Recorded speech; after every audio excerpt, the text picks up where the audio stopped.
ವಿಶ್ವಾವಸುನಾಮ ಸಂವತ್ಸರದ ಈ ಮಾರ್ಗಶಿರ ಮಾಸ ಅನೇಕ ಭೌಗೋಳಿಕ ಕೌತುಕಕ್ಕೆ ಕಾರಣವಾಗಿದೆ. ವಿಶೇಷವಾಗಿ ಪ್ರಧಾನವಾದ ಬದಲಾವಣೆ ಅಂದರೆ ಗುರುವು ತನ್ನ ಉಚ್ಚ ರಾಶಿಯಿಂದ ಕರ್ಕಾಟಕದಿಂದ ಆ ಒಂದು ಮಿಥುನ ರಾಶಿಗೆ ಪುನಃ ವಕ್ರಿಯಾಗಿ ಪ್ರವೇಶ ಮಾಡುತ್ತಿರುವ ಒಂದು ಮಹಾ ಬದಲಾವಣೆ. ಎರಡನೆಯದಾಗಿ ವೃಶ್ಚಿಕ ರಾಶಿಯಲ್ಲಿ ಸ್ಥಿತನಾಗಿದ್ದಂತಹ ಬುಧನು ತುಲಾ ರಾಶಿಗೆ ಬಂದು 14 ದಿನಗಳ ಕಾಲ ಅಲ್ಲಿಯೇ ಇದ್ದು ಆ ನಂತರದಲ್ಲಿ ಬುಧನು ಮತ್ತೆ ವೃಶ್ಚಿಕದಲ್ಲಿ ಗೋಚರವಾಗುವಂಥದ್ದು. ಇದೊಂದು ಎರಡನೆಯ ಮಹಾ ಬದಲಾವಣೆ. ಮೂರನೆಯದಾಗಿ ರವಿಯು ತನ್ನ ಮಿತ್ರಕ್ಷೇತ್ರವಾದ ವೃಶ್ಚಿಕದಿಂದ ಧನುರಾಶಿಯನ್ನು ಪ್ರವೇಶ ಮಾಡಿ ಎಲ್ಲರಿಗೂ ಕೂಡ ಧನುರ್ಮಾಸಕ್ಕೆ ಸ್ವಾಗತ ಮಾಡುತ್ತಿದ್ದಾನೆ.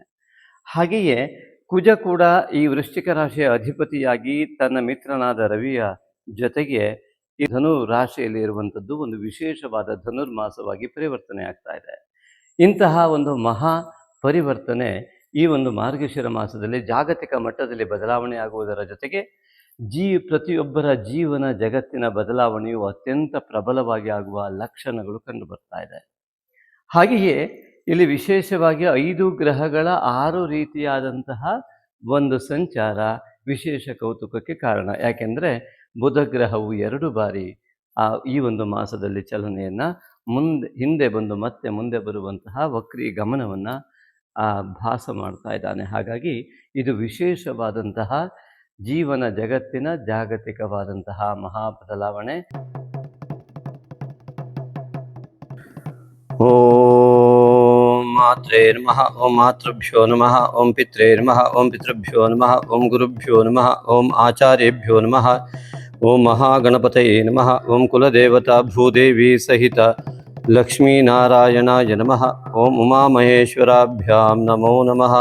ಸಮಸ್ತ ಋಷಿ ಪರಂಪರೆಯನ್ನು ಸಮಸ್ತ ಗುರು ಪರಂಪರೆಯನ್ನು ತಲೆಬಾಗಿ ನಮಿಸುತ್ತಾ ಸಮಸ್ತ ಮಿತ್ರ ವೃಂದಕ್ಕೆ ನಮಸ್ಕಾರಗಳು. ಜ್ಯೋತಿಷಕ್ಕೆ ಹೇಗೆ ಸಂಪರ್ಕಿಸಬೇಕು, ಎಷ್ಟು ಫೀಸ್ ಕಟ್ಟಬೇಕು, ಮತ್ತು ಜನ್ಮ ತಾರೀಕು ಇತ್ಯಾದಿಗಳು ಜಾತಕ ಇಲ್ಲದಿದ್ದವರು ಏನು ಮಾಡಬೇಕು, ಹೇಗೆ ಸಂಪರ್ಕಿಸೋದು ಅಂದರೆ ನೀವು ಈ ಸಂಖ್ಯೆಗೆ ನಿಮ್ಮ ಹೆಸರನ್ನು ವಾಟ್ಸಪ್ ಮಾಡಿ ಮಾಹಿತಿ ಪಡೆಯಿರಿ. ನೋಡೋಣ ಬನ್ನಿ ಈ ಒಂದು ಮಾರ್ಗಶಿರ ಮಾಸದ ವೈಶಿಷ್ಟ್ಯತೆಯನ್ನು. ವಿಶೇಷವಾಗಿ 21/11/25ರಿಂದ 19/12/25 ಮಾರ್ಗಶಿರ ಮಾಸ ಗೆಗೋರಿಯನ್ ಕ್ಯಾಲೆಂಡರ್ ಪ್ರಕಾರ ಇದೆ, ಈಗಾಗಲೇ ನಾವು ಹೇಳಿದ ಹಾಗೆ. ಹಾಗೆಯೇ ಈ 23/11/25ರಂದು ವಕ್ರಿ ಬುಧನು ಭಾನುವಾರದ ದಿವಸ ತೃತೀಯಾದಂದು ಈ ಒಂದು ಮಾರ್ಗಶಿರ ಮಾಸ ಶುಕ್ಲ ಪಕ್ಷ ತೃತೀಯಾದಂದು ತುಲಾ ರಾಶಿಯನ್ನು ಪ್ರವೇಶ ಮಾಡ್ತಾ ಇದ್ದಾನೆ. ಹಾಗೆಯೇ 6/12/25ರಂದು ಶನಿವಾರ ದ್ವಿತೀಯಾದಂದು ಕೃಷ್ಣ ಪಕ್ಷ ದ್ವಿತೀಯಾದಂದು ಆ ಬುಧ ವೃಶ್ಚಿಕವನ್ನು ಮತ್ತೆ ಪ್ರವೇಶ ಮಾಡ್ತಾ ಇರುವಂತಹ ವಿಶೇಷವಾದಂತಹ ದಿನವಾಗಿದೆ. ಇನ್ನು 26/11/25 ಶುಕ್ರ ಆ ಬುಧವಾರ ಷಷ್ಠಿ ಎಂದು ವೃಶ್ಚಿಕ ರಾಶಿಯನ್ನು ಈ ತುಲಾ ರಾಶಿಯಿಂದ ಪ್ರವೇಶ ಮಾಡ್ತಾ ಇದ್ದಾನೆ. ಅದೇ ರೀತಿಯಾಗಿ 5/12/25 ವಕ್ರಿ ಗುರು, ಇದು ಮಹಾ ಬದಲಾವಣೆ. ಶುಕ್ರವಾರ ಆ ಪಾಡ್ಯದ ದಿನ ಕರ್ಕಾಟಕದಿಂದ ಮಿಥುನ ರಾಶಿಗೆ ಈ ವಕ್ರಿ ಗುರು 5/12 ಗೆಗೋರಿಯನ್ ಕ್ಯಾಲೆಂಡರ್ ಪ್ರಕಾರ ಡಿಸೆಂಬರ್ 5ರಂದು ತನ್ನ ಬದಲಾವಣೆಯನ್ನು ಮಾಡಿಕೊಳ್ತಾ ಇದ್ದಾನೆ. 7/12/25 ಅಂದು ಕುಜ ಭಾನುವಾರ ತೃತೀಯದಂದು ಧನುರಾಶಿಯನ್ನು ತನ್ನ ರಾಶಿಯಿಂದ ಧನುರಾಶಿಗೆ ಪ್ರವೇಶ ಮಾಡ್ತಾ ಇದ್ದಾನೆ. ಇನ್ನು ವಿಶೇಷವಾದಂತಹ ಧನುರ್ಮಾಸ ಪ್ರಾರಂಭವಾಗ್ತಾ ಇರುವಂಥದ್ದು ರವಿಯು ಧನುರಾಶಿಯನ್ನು ಪ್ರವೇಶ ಮಾಡಿದ ದಿನ 16/12/25 ರವಿಯು ಮಂಗಳವಾರ ದ್ವಾದಶಿಯಂದು ಧನುರಾಶಿಯನ್ನು ಪ್ರವೇಶ ಮಾಡ್ತಾ ಇದ್ದಾನೆ. ಹೀಗೆ ಧನುರ್ಮಾಸವನ್ನು ಪ್ರಾರಂಭ ಮಾಡುವ ರವಿ ಈ ಒಂದು ಮಾರ್ಗಶಿರ ಮಾಸದಲ್ಲಿ, ಹಾಗೆ ಚಾಂದ್ರಮಾನ ಮಾರ್ಗಶಿರ ಮಾಸದಲ್ಲಿ ಸೌರಮಾನ ಧನುರ್ಮಾಸ ಪ್ರಾರಂಭವಾಗುವಂಥದ್ದು. ಇನ್ನು ಈ ಒಂದು ಪೂರ್ಣಿಮಾ 4/12/25ರಂದು ಪೂರ್ಣಿಮಾ ಇಲ್ಲಿ ಈ ಒಂದು ವೃಷಭ ರಾಶಿಯ ಮತ್ತು ಮಿಥುನ ರಾಶಿಯ ಪ್ರಾರಂಭದಲ್ಲಿ ಪೌರ್ಣಿಮೆ ಆಗುವಂಥದ್ದು. ಹಾಗೆಯೇ ಅಮಾವಾಸ್ಯ 19/12/25ರಂದು ವೃಶ್ಚಿಕ ರಾಶಿ ಮತ್ತು ಧನುರಾಶಿಯ ಮಧ್ಯಭಾಗದಲ್ಲಿ ಘಟಿಸುವಂಥದ್ದು. ಇಲ್ಲಿ ಗುರು ಚಂದ್ರರ ದೃಷ್ಟಿ ಅಮಾವಾಸ್ಯೆ ಮತ್ತು ಈ ಒಂದು ಪೌರ್ಣಿಮೆ ಅತ್ಯಂತ ಅಧ್ಯಾತ್ಮ ಯೋಗಕ್ಕೆ ಮಹಾ ಯೋಗ ಇರುವಂತಹ ಸಮಯ ಮಿತ್ರರೇ. ಈ ಒಂದು ಮಾರ್ಗಶಿರ ಮಾಸ ಖಂಡಿತವಾಗಿಯೂ 12 ರಾಶಿಯವರಿಗೂ ಅನೇಕ ವಿಧವಾದ ಮಹಾ ಬದಲಾವಣೆಯನ್ನು ತರಲಿಕ್ಕಿದೆ. ಅದು ಒಳ್ಳೆಯ ಬದಲಾವಣೆ ಆಗಲಿ ಎಂಬುದಾಗಿ ನಾವು ನಂಬಿದ ದೇವರಲ್ಲಿ ಆತ್ಮೀಯವಾಗಿ ತಮ್ಮೆಲ್ಲರ ಪರವಾಗಿ ಖಂಡಿತವಾಗಿಯೂ ಪ್ರಾರ್ಥಿಸುತ್ತೇವೆ. ಬದಲಾವಣೆ ಅತಿ ಮುಖ್ಯ. ಆ ಬದಲಾವಣೆ ಒಳ್ಳೆಯ ಬದಲಾವಣೆ ಇನ್ನೂ ಅತಿ ಮುಖ್ಯ. ಅದು ಉತ್ತಮವಾದಂತಹ ಉನ್ನತಿಯ ಪಥದತ್ತ ಸಾಗುವಂತಾಗಲಿ. ಮಿತ್ರರೇ, ಈಗ ಈ ಮುಂದಿನ ರಾಶಿ ಭವಿಷ್ಯವನ್ನು ಮಾರ್ಗಶಿರ ಮಾಸದಲ್ಲಿ ವೀಕ್ಷಿಸೋಣ ಅಲ್ಲವೇ? ಈ ವಿಡಿಯೋನ ಎಲ್ಲೂ ಸ್ಕಿಪ್ ಮಾಡದೆ ಕೊನೆ ತನಕ ನೋಡಿ, ಅದರಲ್ಲೂ ಕೊನೆಯಲ್ಲಿ ಬರುವ ಲಕ್ಕಿ ಕಾಮೆಂಟ್ ಸೆಕ್ಷನನ್ನು ತಪ್ಪದೆ ವೀಕ್ಷಿಸಿ ಅಂತ ತಮ್ಮಲ್ಲಿ ವಿನಂತಿ. ಹಾಗೆ ಅದರ ಲಾಭವನ್ನು ತಾವು ಪಡೆದುಕೊಳ್ತಿರುವಂತಹ ವಿಶ್ವಾಸದೊಂದಿಗೆ ಮುಂದಿನ ಹೆಜ್ಜೆ. ತುಲಾ ರಾಶಿ ಸಂಜಾತರೆಲ್ಲರಿಗೂ ಕೂಡ ವಿಶ್ವಾವಸುನಾಮ ಸಂವತ್ಸರದ ಮಾರ್ಗಶಿರ ಮಾಸಕ್ಕೆ ಆತ್ಮೀಯ ಸ್ವಾಗತ. ವಿಶೇಷವಾಗಿ ತುಲಾ ರಾಶಿಯ ಅಧಿಪತಿಯಾದಂತಹ ಶುಕ್ರನು ಸ್ವಸ್ಥಾನದಿಂದ ದ್ವಿತೀಯಕ್ಕೆ ಪ್ರವೇಶ ಮಾಡ್ತಿರುವ ಮಹಾ ಬದಲಾವಣೆ ಈ ಒಂದು ತುಲಾ ರಾಶಿಯವರಿಗೆ ಮಾರ್ಗಶಿರ ಮಾಸ ಅತ್ಯಂತ ಉತ್ತಮವಾದ ಫಲವನ್ನು ಹಣದ ರೀತಿಯಲ್ಲಿ, ಕೌಟುಂಬಿಕದ ರೀತಿಯಲ್ಲಿ ಮತ್ತು ಮಿತ್ರ ಕ್ಷೇತ್ರಗಳಲ್ಲಿ ಉನ್ನತಿಯನ್ನು ತೋರಿಸುವಂತಹ ಸಂಕೇತವಾಗಿದೆ.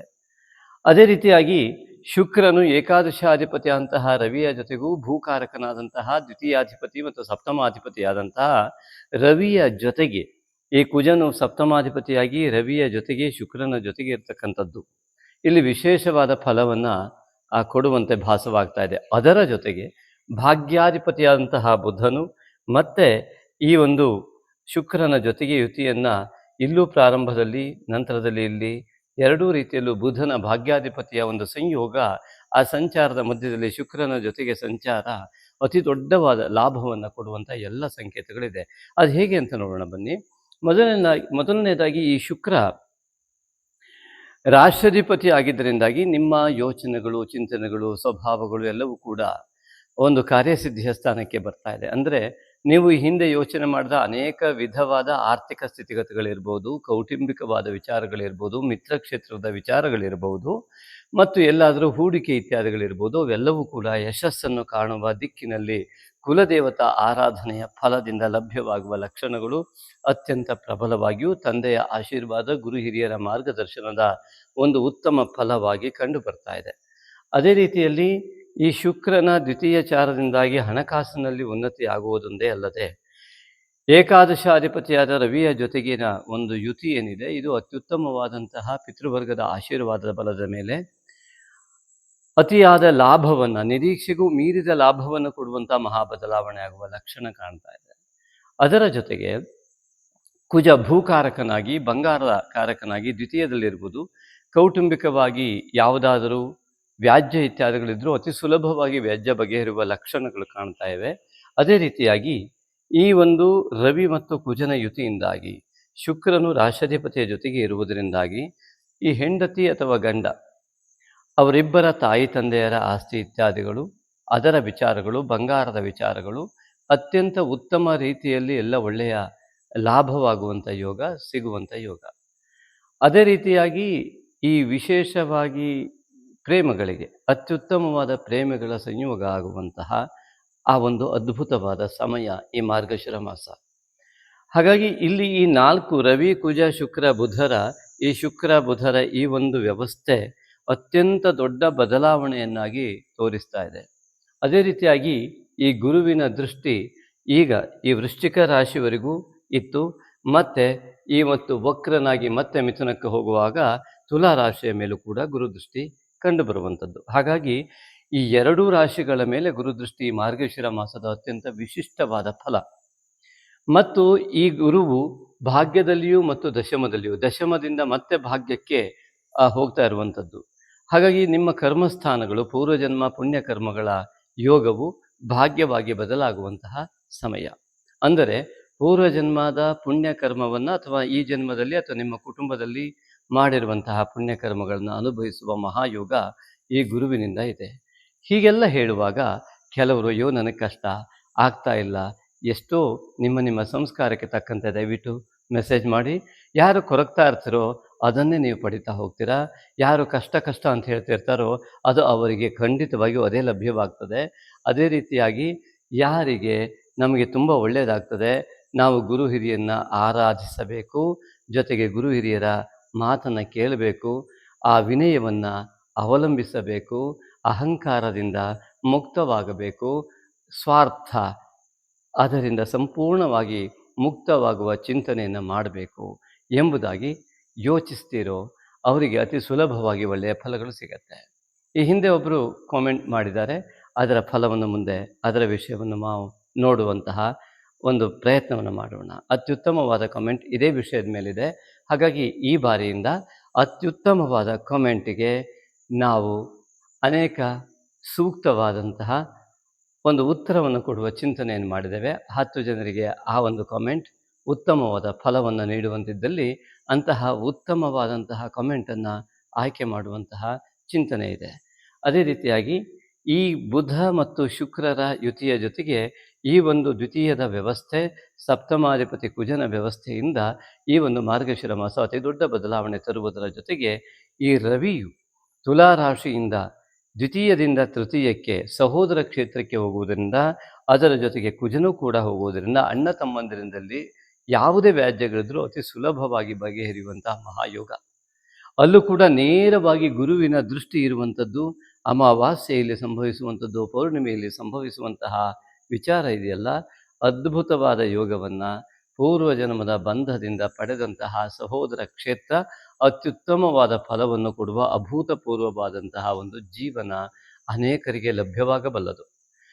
ಅಲ್ಲಿ ಯಾರೆಲ್ಲರಿಗೆ ಈ ಗುರುವಿನ ತತ್ವ ಜಾಗೃತ ಹೆಚ್ಚಿದೆಯೋ ಅಂದರೆ ಧನಾತ್ಮಕವಾದ ಚಿಂತನೆ, ಕೆಟ್ಟ ಮಾತುಗಳನ್ನು ಒಳ್ಳೆಯ ಮಾತುಗಳನ್ನಾಗಿ ಸ್ವೀಕರಿಸುವಂತಹ ಸಾಮರ್ಥ್ಯ, ಮನಸ್ಸು ಸ್ಥಿರತ್ವ, ಆ ಮನಸ್ಸಿನ ಸ್ಥಿರತ್ವ ಇದ್ದವರಿಗೆ ಅತಿ ಮುಖ್ಯವಾಗಿ ಈ ಚಂದ್ರನಿಂದಾಗಿ ಅತಿ ಉತ್ತಮವಾದ ಫಲ ಲಭ್ಯವಾಗಿ ಅನೇಕ ಕೆಲಸ ಕಾರ್ಯಗಳಲ್ಲಿ ನಿರೀಕ್ಷಿಸದೇ ಇರುವ ಮಹಾಜಯ ಉಂಟಾಗುವ ಲಕ್ಷಣಗಳು ಕೂಡ ಈ ಒಂದು ಪೌರ್ಣಿಮೆ ಮತ್ತು ಅಮಾವಾಸ್ಯೆಯ ಅತ್ಯುತ್ತಮ ದಿನದಿಂದಾಗಿ, ಗುರುವಿನ ದೃಷ್ಟಿ ರವಿಕುಜರ ಮೇಲೆ ಇರುವುದರಿಂದಾಗಿ ಅತಿ ದೊಡ್ಡ ಲಾಭಾಂಶಗಳು ಸಹೋದರ ಕ್ಷೇತ್ರದ ಮತ್ತು ಅನೇಕ ವಿಚಾರಗಳಲ್ಲಿ, ಭೂ ವಿಚಾರಗಳಲ್ಲಿ ಆಗುವ ಮಾತುಕತೆಗಳು ಅತ್ಯಂತ ಯಶಸ್ಸನ್ನು ಪಡೆಯುವಂಥ ಯೋಗ.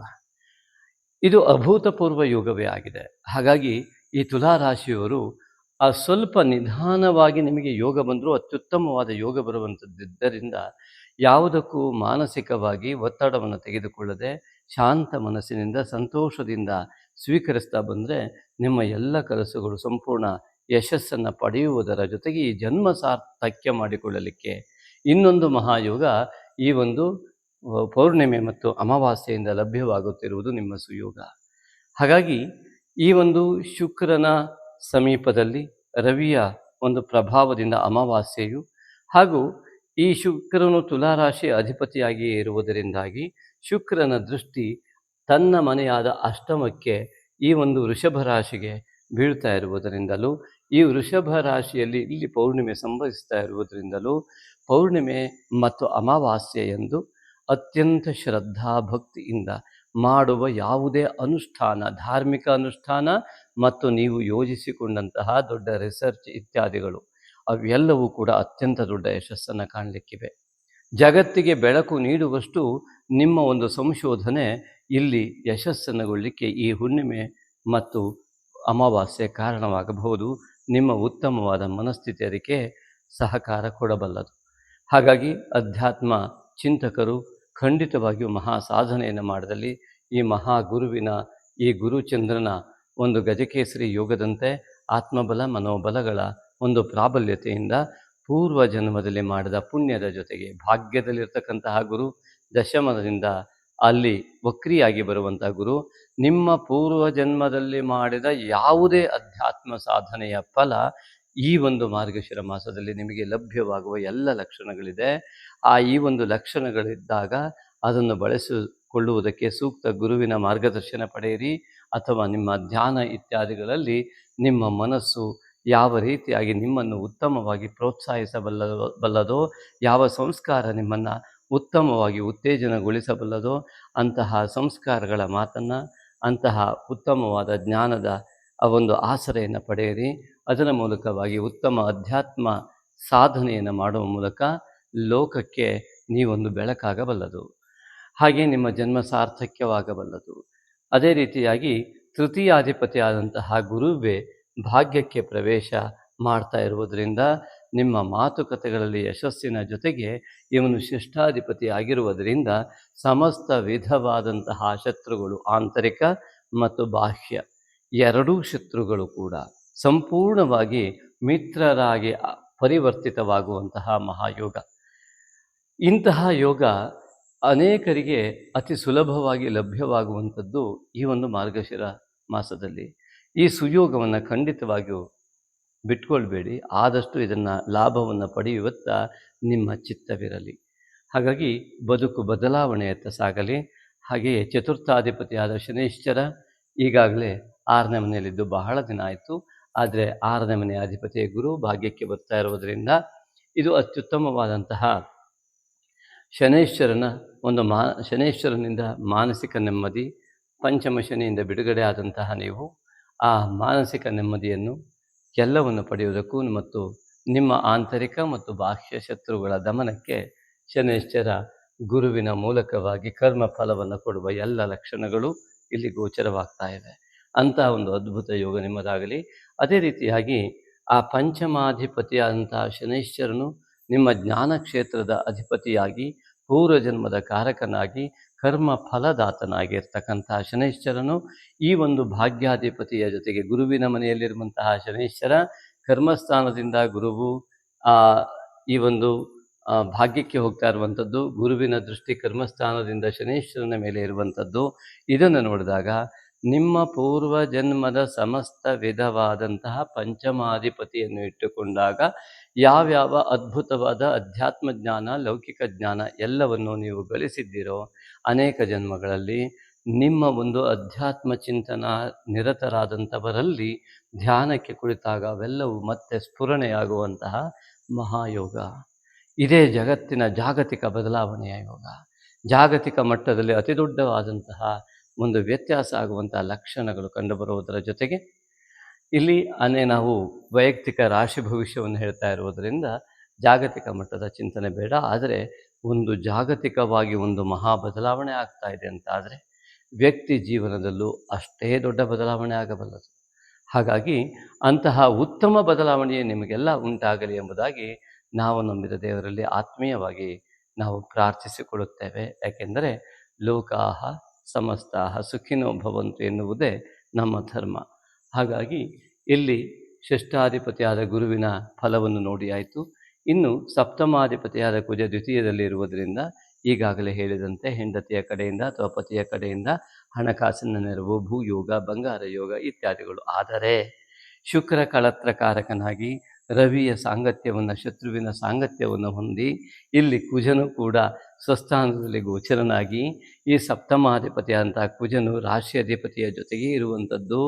ಗಂಡ ಹೆಂಡತಿ ಜಗಳ ಮಾಡಿಕೊಳ್ಳುವಂತಹ ರೀತಿಯಲ್ಲಿದ್ದರೆ, ಮಾತನ್ನು ಆಡದೇ ಇರುವಂಥ ರೀತಿಯಲ್ಲಿದ್ದರೆ ಇರುವಂಥ ಎಲ್ಲ ಯೋಗಗಳು ತೊಳೆದು ಹೋಗುವಂತಹ ಸಾಧ್ಯತೆ, ಉತ್ತಮವಾದ ಸಾಮರಸ್ಯತೆ, ಅದರ ಜೊತೆಗೆ ಪರಸ್ಪರವಾದಂತಹ ವಿಚಾರ ವಿನಿಮಯ ಯಾವ ಪತಿ ಪತ್ನಿಯರಲ್ಲಿರ್ತದೆಯೋ ಅವರು ಅತ್ಯುತ್ತಮವಾದ ಲಾಭವನ್ನು ಅನೇಕರ ಸಹಕಾರದೊಂದಿಗೆ ಪಡೆಯುವ ಅತಿ ಶುದ್ಧ ಭಾವನೆಯ, ಶುದ್ಧ ಮನಸ್ಸಿನ, ಶುದ್ಧ ಸಂಸ್ಕಾರದ ಆ ವ್ಯಕ್ತಿಗಳಿಗೆ ಅತ್ಯುತ್ತಮವಾದ ಲಾಭ ಖಂಡಿತವಾಗಿಯೂ ಇದೆ.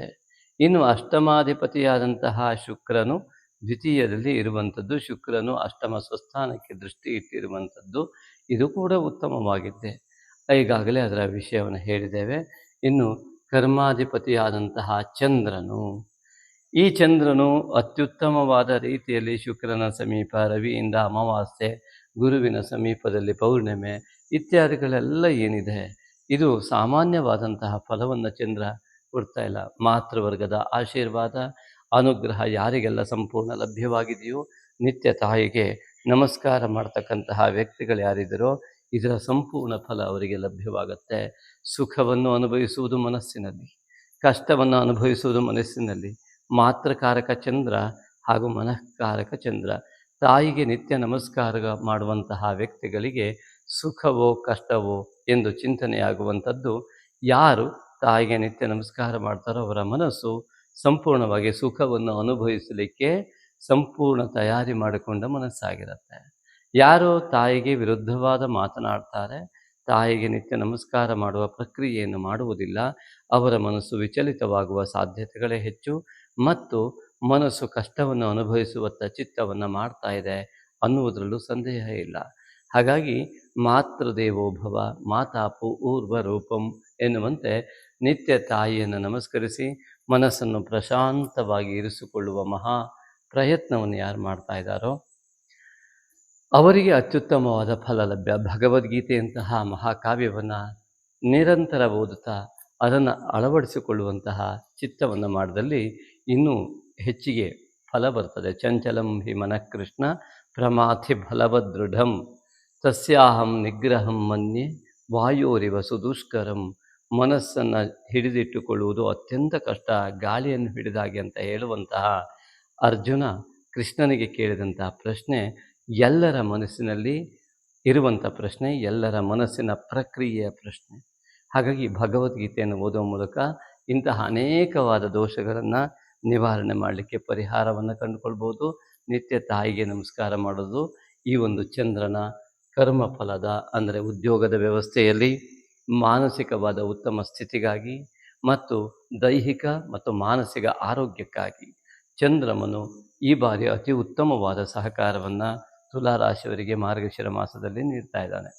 ಇನ್ನು ಏಕಾದಶದಲ್ಲಿ ಕೇತು ಇರುವುದರಿಂದ ಗಣಪತಿಯ ಆರಾಧನೆ ಅತ್ಯಂತ ಅಗತ್ಯ. ಹಾಗೆಯೇ ಪಂಚಮದಲ್ಲಿ ಆ ಒಂದು ರಾಹು ಪಂಚಮದಲ್ಲಿ ಕುಳಿತಿರುವುದರಿಂದ ಅನೇಕ ವಿದ್ಯಾರ್ಥಿಗಳಿಗೆ ಚಂಚಲತೆ ಸ್ವಾಭಾವಿಕವಾಗಿ ಆದರೂ ಕೂಡ ವಿದೇಶಿ ಯೋಗಗಳು ಶನೈಶ್ಚರನ ಬಲದಿಂದ ಸಿಗ್ತದೆ. ವಿದೇಶದಲ್ಲಿ ವಿದ್ಯಾಯೋಗ ಅಥವಾ ವಿಶಿಷ್ಟವಾದ ಜ್ಞಾನಕ್ಕಾಗಿ ನಿರಂತರ ರಿಸರ್ಚ್ ಮಾಡುವ ಯೋಗ ಅಥವಾ ವಿದ್ಯಾ ಸಾಧನಾ ಯೋಗ ಲಭ್ಯವಾಗ್ತದೆ. ಯಾರು ಹಠವನ್ನು ಮಾಡ್ತಾರೆ, ಆ ಛಲವಿಲ್ಲದೆ ಹಠವನ್ನು ಮಾಡುವುದು, ಸ್ವಾರ್ಥಪರವಾದ ಚಿಂತನೆಯ ಜೊತೆಗೆ ಅಧ್ಯಯನವನ್ನು ಮಾಡುವಂಥವರು ಅಥವಾ ಸೆಲ್ಫಿಶ್ ಜಾಸ್ತಿ ಆಗಿರುವ ಅರ್ಥಾತ್ ಸ್ವಾರ್ಥ ಜಾಸ್ತಿ ಇರುವ ವ್ಯಕ್ತಿಗಳಿಗೆ ಅವರ ಜ್ಞಾನವು ಅವರಿಗೆ ಮೋಸ ಮಾಡ್ತದೆ. ಹಾಗಾಗಿ ಅಧ್ಯಯನದಲ್ಲಿ ಹಿನ್ನಡೆ ಆಗ್ತದೆ. ಆದರೆ ರಾಹುವಿನಿಂದ ಛಲವನ್ನು ಸ್ವೀಕರಿಸಿದಂತಹ ವ್ಯಕ್ತಿಯು ನಿಸ್ವಾರ್ಥವಾಗಿ ನಿರಹಂಕಾರಿ, ರಾಹು ಅಹಂಕಾರವನ್ನು ರಾಹುವಿನಿಂದ ಯಾರು ಪಡೆದಿರ್ತಾರೋ ಅವರಿಗೆ ವಿದ್ಯೆ ನಷ್ಟವಾಗುವ ಯೋಗ. ಆದರೆ ಯಾರು ರಾಹುವಿನಿಂದ ಛಲವನ್ನು ಸ್ವೀಕರಿಸಿ ಆ ಒಂದು ಸಾಧನೆ ಮಾಡುವತ್ತ ಹೆಚ್ಚಿನ ಮನಸ್ಥಿತಿಯನ್ನು ಇಟ್ಟುಕೊಂಡು ತಮ್ಮ ನಿರಂತರವಾದಂತಹ ವರ್ತಮಾನ ಕಾಲವನ್ನು ತೊಡಗಿಸುವಂತಹ ವ್ಯಕ್ತಿಗಳಿರ್ತಾರೋ ಅವರು ವಿಶಿಷ್ಟವಾದ ಸಾಧನೆಯನ್ನು ವಿದ್ಯಾಕ್ಷೇತ್ರದಲ್ಲಿ ಮಾಡುವ ಮಹಾಯೋಗ. ಅದೇ ರೀತಿಯಾಗಿ ಈ ಒಂದು ಪಿತೃಕ್ಷೇತ್ರವಾದಂತಹ ಸ್ಥಾನದಲ್ಲಿ ರಾಹು ಇರುವುದರಿಂದ ಅಲ್ಲಿ ಯಾರು ಪಿತೃವಿಗೆ ಅಂದರೆ ತಂದೆಗೆ ವಿರುದ್ಧವಾದ ಮಾತುಗಳನ್ನು, ಅವರ ಮಾತನ್ನು ಕೇಳುವುದಿಲ್ಲವೋ ಅವರು ಪೂರ್ವ ಜನ್ಮದಿಂದ ಪಡೆದಿದ್ದ ಒಳ್ಳೆಯ ಜ್ಞಾನಗಳು ಈ ಜನ್ಮದಲ್ಲಿ ಗಳಿಸಿದ ಅನೇಕ ಜ್ಞಾನವೂ ಕೂಡ ಉಪಯೋಗಕ್ಕೆ ಬರದಂತೆ ಸಂಪೂರ್ಣ ಅಳಿಸಿ ಹೋಗುವ ಸಾಧ್ಯತೆ ರಾಹುವಿನಿಂದ. ಹಾಗಾಗಿ ನಿತ್ಯವೂ ತಂದೆಗೆ ನಮಸ್ಕಾರ ಮಾಡಿ ಅವರ ಮಾತನ್ನು ಕೇಳಿ ನಿಮ್ಮ ಮನಸ್ಸನ್ನು ಶಾಂತ ಮಾಡಿಸಿಕೊಂಡು ಆ ಮೂಲಕವಾಗಿ ಜ್ಞಾನವನ್ನು ಹೆಚ್ಚಿಸಿಕೊಳ್ಳಿ. ನಿರಹಂಕಾರದ ಕಡೆಗೆ ನಡೆದಂಥ ವ್ಯಕ್ತಿ ಖಂಡಿತವಾಗಿಯೂ ರಾಹುವಿನಿಂದ ಅತ್ಯುತ್ತಮವಾದ ಫಲವನ್ನು ಪಡೆಯುವುದರ ಜೊತೆಗೆ ಉತ್ತಮವಾದ ಲಾಭವನ್ನು ಜೀವನದಲ್ಲಿ ಪಡೆಯುತ್ತಾನೆ. ಪಂಚಮದಲ್ಲಿರುವ ರಾಹುವಿನ ಒಂದು ದೃಷ್ಟಿ ಏಕಾದಶದಲ್ಲಿರುವುದರಿಂದಾಗಿ ಅನೇಕ ವಿಧವಾದಂಥ ಜ್ಞಾನಾದಿಗಳ ಯೋಗ ಇದ್ದರೂ ಕೂಡ ವಿಘ್ನಗಳನ್ನು ತರುವುದಕ್ಕೆ, ಲಾಭಾಂಶಕ್ಕೆ ಮತ್ತು ಈ ವಿದ್ಯಾಕ್ಷೇತ್ರದ ಇರುವಂತಹ ರಾಹುವಿನ ದೃಷ್ಟಿಯಿಂದ ಭ್ರಮೆಗೊಳಿಸಿ ಲಾಭಾಂಶವನ್ನು ಬೇರೆ ಕಡೆ ಒಯ್ಯುವಂತೆ ನಿಮ್ಮ ಜ್ಞಾನವನ್ನು ಮತ್ತೊಬ್ಬರು ಹೇಳಿದ ಮಾತನ್ನು ಕೇಳಿ ನಿಮ್ಮ ಲಾಭವು ಹೋಗುವ ರೀತಿಯಲ್ಲಿ ಮಾಡುವಂತಹ ವ್ಯವಸ್ಥೆ ರಾಹುವಿನಿಂದ ಉಂಟಾಗಿ ನೀವು ವೈಯಕ್ತಿಕವಾಗಿ ಏನು ಮಾಡಬೇಕೆಂಬ ಸಂಪೂರ್ಣ ಸ್ಪಷ್ಟ ನಿರ್ಧಾರವಿಲ್ಲದ ಸ್ಥಿತಿಗೆ ಹೋಗುವ ಸ್ಥಿತಿ ಕೇತುವು ತರುವಂಥ ಲಕ್ಷಣಗಳಿರುವುದರಿಂದ ನೀವು ಮುಖ್ಯವಾಗಿ ಆಂಜನೇಯನ ಆರಾಧನೆ ಮತ್ತು ಗಣಪತಿಗೆ ಕಡಲೆಯ ನೈವೇದ್ಯ ನಿತ್ಯವೂ ಮಾಡ್ತಾ ಅವನಲ್ಲಿ ಭಕ್ತಿಪೂರ್ವಕವಾಗಿ ಪ್ರಾರ್ಥನೆ ಮಾಡಿಕೊಂಡಾಗ ನಿಮ್ಮ ವಿಘ್ನಗಳು ದೂರವಾಗ್ತದೆ, ಲಾಭಾಂಶ ಹೆಚ್ಚಿನ ರೀತಿಯಲ್ಲಿ ಲಭ್ಯವಾಗುತ್ತೆ. ಇಲ್ಲಾಂದರೆ ಲಾಭವಿದ್ದು ಕಣ್ಣಿಗೆ ಕಂಡು ಕೈಗೆ ಸಿಗದ ಪರಿಸ್ಥಿತಿ ಬರುವಂಥದ್ದು. ಅದರಿಂದಾಗಿ ಎಲ್ಲ ರೀತಿಯಿಂದಾಗಿ ಈ ಗಣಪತಿಯ ಆರಾಧನೆ ನಮಗೆ ಈ ಮಾಸದಲ್ಲಿ ಅತಿ ಮುಖ್ಯವಾಗಿ ಕಂಡುಬರುವಂಥದ್ದು. ಹಾಗಾಗಿ ಮಿತ್ರರೇ, ನೋಡೋಣ, ಈ ಒಂದು ರಾಶಿಯ ಫಲ ಇಷ್ಟೆಲ್ಲ ಹೇಳಿದ್ದೀವಿ, ಆದರೂ ಕೂಡ ನಿಮ್ಮ ಸಂಸ್ಕಾರಕ್ಕೆ ತಕ್ಕಂತೆ ನೀವು ಕಮೆಂಟ್ ಮಾಡ್ತೀರಿ ಎನ್ನುವ ಸಂಪೂರ್ಣ ನಂಬಿಕೆ ಇರುವಂತಹ ವ್ಯಕ್ತಿಗಳು ನಾವು. ಆದ್ದರಿಂದ ನಿಮ್ಮ ಯಾವುದೇ ರೀತಿಯ ಕಮೆಂಟನ್ನು ನಾವು ಸ್ವೀಕರಿಸುವ ಮೂಲಕವಾಗಿ ನಿಮ್ಮಲ್ಲಿ ಇರುವಂತಹ ಯಾವ ರೀತಿಯ ಸಂಸ್ಕಾರ ನಿಮ್ಮನ್ನು ಪ್ರಚೋದಿಸುತ್ತಿದೆ ಎಂಬುದಾಗಿ ನಾವು ಅರ್ಥೈಸಿಕೊಳ್ಳುತ್ತೇವೆ.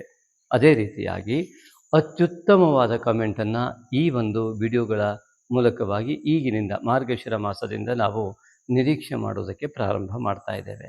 ನಿಮ್ಮ ಕಾಮೆಂಟ್ಗಳು ಅಂದರೆ ನಿಮ್ಮ ಪ್ರಶ್ನೆಗಳು ಅಥವಾ ಕಮೆಂಟ್ಗಳು ಯಾವುದೇ ಇದ್ದರೂ ಕೂಡ ಖಂಡಿತವಾಗಿಯೂ ನೀವು ಅತ್ಯುತ್ತಮವಾದ ರೀತಿಯಲ್ಲಿ ಪ್ರಶ್ನೆಯನ್ನು ನಿಸ್ವಾರ್ಥವಾಗಿ ಕೇಳಿದಲ್ಲಿ ಅದಕ್ಕೆ ಸರಿಯಾದಂತಹ ಉತ್ತರವನ್ನು ನಾವು ನಮ್ಮ ಚಾನಲ್ ಮೂಲಕ ಕೊಡುವಂತಹ ವ್ಯವಸ್ಥೆಯನ್ನು ಮಾಡುವುದಕ್ಕೆ ಚಿಂತಿಸಿದ್ದೇವೆ.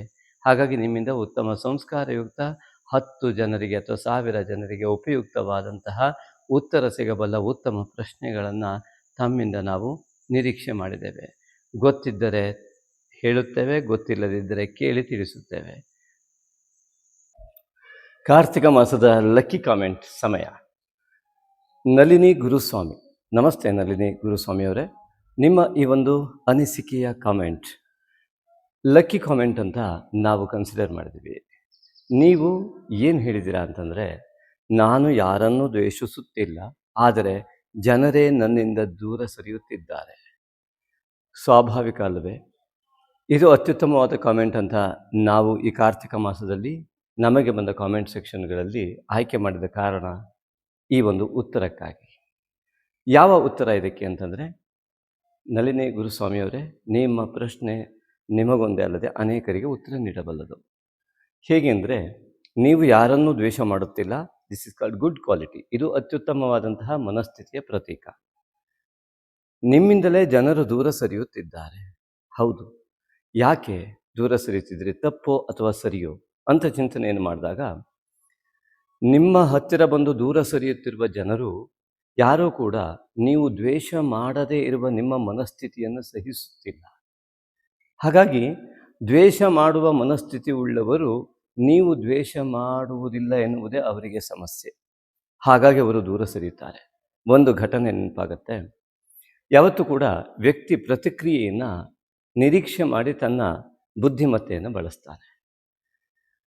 ನಾವು ಶಾಲೆಯಲ್ಲಿ ಶಿಕ್ಷಕರಾಗಿ ಕೆಲಸ ಮಾಡ್ತಾ ಇರುವಾಗ ಒಬ್ಬ ನಮ್ಮ ಅತ್ಯಂತ ಆತ್ಮೀಯ ವಿದ್ಯಾರ್ಥಿಯೊಬ್ಬ ತುಂಬ ನಾಟಿಯಾಗಿದ್ದ. ಅವನು ಏನು ಮಾಡ್ದ ಅಂತಂದರೆ, ಕ್ಲಾಸಿಗೆ ನಾವು ಎಂಟ್ರಿ ಆಗುವ ಸಮಯದಲ್ಲಿ ಫ್ರಂಟ್ ಬೆಂಚಿಗೆ ಬಂದು ಲಾಸ್ಟ್ ಬೆಂಚಿನ ಹುಡುಗ ಬಂದು ಒಬ್ಬರಿಗೆ ಹೊಡಿತಾ ಇದ್ದ. ನಾನು ಎಂಟ್ರಿ ಆದ ತಕ್ಷಣ ಅವನು ಹಿಂದ್ಗಡೆ ತನ್ನ ಪ್ಲೇಸಿಗೆ ಹೋಗಿ ನೇರವಾಗಿ ನಿಂತ್ಕೊಂಡು, ಸರ್ ನೋಡಿ sir, he is beating for me ಅಂತ ಹೇಳ್ದ. ಅಂದರೆ ಎದುರುಗಡೆ ಬೆಂಚನ್ನು ಬಂದು ಹೊಡೆದಿದ್ದಾನೆ ಅಂತ ನನಗೆ ಕಂಪ್ಲೇಂಟ್ ರೀತಿಯಲ್ಲಿ ಮಾತಾಡ್ದ. ಆ್ಯಕ್ಚುಲಿ ಅವನು ಎದುರುಗಡೆ ಬೆಂಚನ್ನು ಕೂತಲ್ಲೇ ಇದ್ದ. ಅವನಿಗೆ ಏನಾದರೂ ನಾನು ಬೈದ್ಬಿಟ್ರೆ ಅನ್ನುವಂತಹ ಚಿಂತನೆಯಲ್ಲಿ ತನ್ನನ್ನು ತಾನು ಸಮರ್ಥನೆ ಮಾಡಿಕೊಳ್ಳುವಂತಹ ಒಂದು ವ್ಯವಸ್ಥೆಯಲ್ಲಿ ಅವನೇನು ಮಾಡ್ದ, ಹೀಗೆ ಹೇಳ್ದ. ನಾನು ಬೈಯೋದಿಲ್ಲ, ಹೊಡೆಯೋದಿಲ್ಲ ಅನ್ನುವ ಸತ್ಯ ಅವನಿಗೆ ಗೊತ್ತಿತ್ತು ಕೂಡ. ಆದರೆ ನನಗೆ ಕೊಡುವ ಗೌರವ, ಆತ್ಮೀಯತೆ, ಪ್ರೀತಿ ಅದಿದ್ದೇ ಇತ್ತು. ಹಾಗಾಗಿ ಅವನು ಈ ಒಂದು ಸಮರ್ಥನೆಯನ್ನು ಮಾಡಿಕೊಂಡ. ನಂತರದಲ್ಲಿ ನಾನೊಂದು ಪ್ರಶ್ನೆ ಕೇಳಿದೆ ಅವನಿಗೆ, ನಿನ್ನ ಬೆಂಚಿನಲ್ಲಿ ನಿನ್ನ ಪಕ್ಕಕ್ಕೆ ಕೂತಿದ್ದಾನಲ್ಲ ಆ ವ್ಯಕ್ತಿ, ಅವನು ತುಂಬ ಸೈಲೆಂಟ್ ಪರ್ಸನ್ ಇದ್ದ. ಅವನು ಬಂದು ನಿನಗೆ ಹೊಡೆಯೋದು, ಅವನು ನಿನಗೆ ಹೊಡೆಯೋದಿಲ್ಲ, ಎದುರುಗಡೆ ಬೆಂಚಿನವ್ರು ಮಾತ್ರ ಹೊಡಿತಾರ ನಿನಗೆ ಬಂದು ಅಂತ ಪ್ರಶ್ನೆ ಮಾಡಿದೆ. ಆಗ ನಗ್ತಾ ಅವನು ಹೇಳ್ದ, ಸರ್ ತುಂಬ ಬರೀ ಟ್ರೈ ಮಾಡಿದ್ದೀನಿ ಸರ್ ಈ ವ್ಯಕ್ತಿಗೆ. ಪ್ರತಿ ಸರಿ ನಾನು ಏನೇ ಕೆಣಕಿದ್ರು ಕೂಡ ಅವನು ರಿಯಾಕ್ಷನ್ನೇ ಮಾಡಲ್ಲ ಸರ್, ಅವನಷ್ಟಕ್ಕೆ ಅವನು ಒತ್ತ ಕೂತ್ಬಿಡ್ತಾನೆ. ಹಾಗಾಗಿ ನಾನು ಮುಂದಿನ ಬೆಂಚಿಗೆ ಹೋಗಿದ್ದೆ ಅಂತಂದ.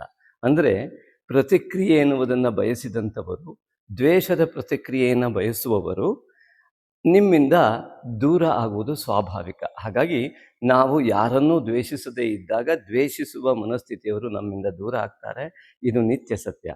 ಧನ್ಯವಾದಗಳು ನಳಿನಿ ಗುರುಸ್ವಾಮಿಯವರೇ, ಈ ಒಂದು ಅತ್ಯುತ್ತಮವಾದ ಕಾಮೆಂಟಿಗಾಗಿ. ಇಂತಹ ಅನೇಕ ವಿಷಯಗಳನ್ನು ಹೊಂದಿದಂತಹ ನಿಮ್ಮ ಯಾವುದೇ ಎಲ್ಲ ಶ್ರೋತೃಗಳಿಗೂ ಕೂಡ ನಾನು ಹೇಳುವಂಥದ್ದು, ಎಲ್ಲರೂ ಕೂಡ ಉತ್ತಮವಾದ ಕಾಮೆಂಟನ್ನು ಮಾಡುವ ಮೂಲಕವಾಗಿ ನಮ್ಮ ಚಾನಲ್ನಲ್ಲಿ ಲಕ್ಕಿ ಕಾಮೆಂಟಿಗೆ ಸೆಲೆಕ್ಷನ್ ಆಗಿ ಅಂತೇಳಿ ತಮ್ಮಲ್ಲಿ ನಾನು ಆತ್ಮೀಯ ವಿನಂತಿ ಮಾಡ್ಕೊಳ್ತೇನೆ. ಧನ್ಯವಾದಗಳು. ಹಾಗೆ ಈ ವಿಡಿಯೋವನ್ನು ಶೇರ್ ಮಾಡುವಲ್ಲಿ ಯಾವುದೇ ಕಾರಣಕ್ಕೂ ಮರಿಬೇಡಿ.